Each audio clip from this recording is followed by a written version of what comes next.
Roswell, terra de índios e cowboys no oeste dos Estados Unidos. A cidade tem hoje 50 mil habitantes. Mas pouco mais de 10 mil pessoas viviam aqui em 1947.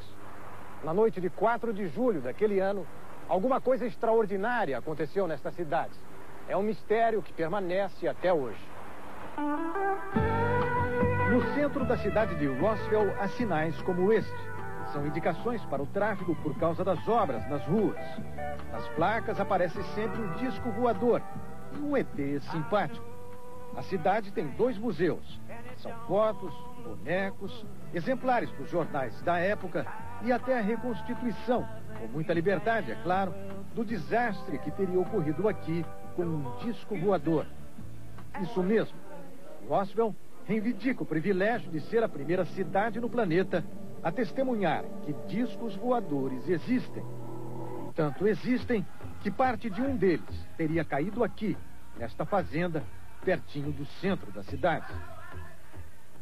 As testemunhas acreditam que naquela noite o objeto voador não identificado teve algum tipo de problema e acabou explodindo em pleno ar. Os fragmentos da nave se espalharam por uma grande área perto de Roswell. Um pedaço maior teria caído a 120 quilômetros da cidade. Outro pedaço menor caiu numa fazenda mais perto. O dono da fazenda, Mac Brazel, encontrou esse pedaço da nave. Ele viu perto dos destroços 4 seres. Um deles ainda vivo. Mac Brazel avisou o xerife da cidade, George Wilcox. Este, por sua vez, entrou em contato com a base aérea de Roswell. Os militares cercaram a fazenda e teriam recolhido o pedaço da nave, os ETs. O caso Roswell, como episódio ficou conhecido, gerou muita notícia em jornal, artigos em revistas e até um filme baseado neste livro. Oh my God. Esta é a cena em que o fazendeiro leva o xerife e os militares até a área coberta pelos destroços do objeto voador não identificado. A cena foi filmada segundo a descrição das testemunhas. A fazenda onde teria caído a parte menor do disco e seus ocupantes já mudou de dono diversas vezes.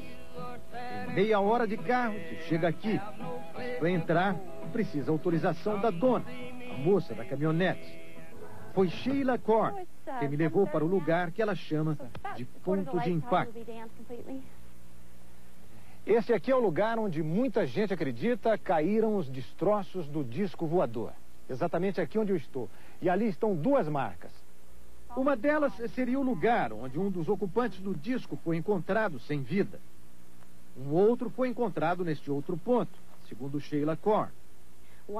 O terceiro, ela explica, estava com metade do corpo para dentro e outra metade para fora da nave. Os destroços do objeto voador foram levados para um hangar. Era um hangar P3, o maior da base aérea de Roswell. Ralph Hike, o filho do antigo instrutor da escola de pilotos, me apresentou ao hangar P3. Ele está em pé até hoje. Ele explica que os destroços ficaram um tempo no hangar e foram transferidos para a base aérea de Carsville, no Texas. Depois para a base de Ray Patterson, em Ohio. Daí para frente, ninguém sabe mais o que aconteceu com o que sobrou do objeto, que Ralph diz ter certeza. Era um flying saucer, um disco voador. Mas e os ETs, os ocupantes do disco? Foram recolhidos no hospital da base aérea, diz Ralph Hike. Só que o hospital não existe mais. Só ficou a velha cozinha e cafeteria, o lugar onde os médicos e enfermeiros iam comer. Do ambulatório e serviço de emergência para onde Ralph diz foram transportados os corpos dos ocupantes do disco, só restam os sinais de concreto da fundação. A autópsia provavelmente foi feita aqui, diz ele. Ralph Hike se refere à autópsia que teria sido feita nos ETs, mostradas assim no filme sobre o caso Roswell. Um deles, o que estaria vivo, morrera dentro do hospital. Eles eram pequenos, de cabeça enorme, exatamente como os bonecos expostos no Museu de Ufologia da cidade, que recebe visita de turistas do mundo inteiro. Será verdade mesmo? É difícil acreditar. Mas este homem acha que tudo o que se falou sobre Roswell tem um certo fundamento. Ele fala com segurança porque é hoje uma das pouquíssimas testemunhas que viveram aqueles momentos nervosos de julho de 47. Walter Holt era o primeiro tenente lotado no setor de informações da base aérea de Roswell. Tinha 25 anos. Foi ele quem deu as informações publicadas na primeira página do jornal local naquele dia. A base aérea de Roswell captura um disco voador numa fazenda da região. E eram informações oficiais.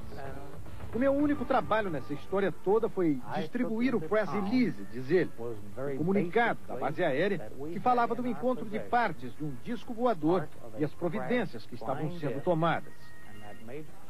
Foi a primeira e única vez que um órgão oficial do governo americano admitiu não só a existência de um disco voador, mas a posse de partes dele. Não se falava em seres extraterrestres no comunicado. Houve um cuidado extraordinário em relação a isso, garante o oficial da Força Aérea já aposentado, Walter Holt. Mesmo o reconhecimento da existência física do objeto não identificado não durou muito. No dia seguinte veio desmentido. Não se tratava de um disco voador, era simplesmente um balão meteorológico. Esta cena do filme mostra o Major Marcel sendo obrigado a desmentir a primeira versão da história e mostrar aquele que seria um pedaço do balão. Marcel nunca mais tocou no assunto e morreu em 1980. Mas o filho dele, que tinha 11 anos na época, diz que se lembra bem do que viu. Não era um balão, diz hoje o médico Jesse Marcel Jr. Era de um metal brilhante, fosforescente, voltava à forma antiga quando amassado e não adiantava cortá-lo. Não era um balão, garante também o ex-tenente Walter Holt. Os fazendeiros na época estavam cansados de recolher esses balões que caíam nas suas propriedades. Mas por que o governo teria se empenhado tanto em esconder o caso Roswell?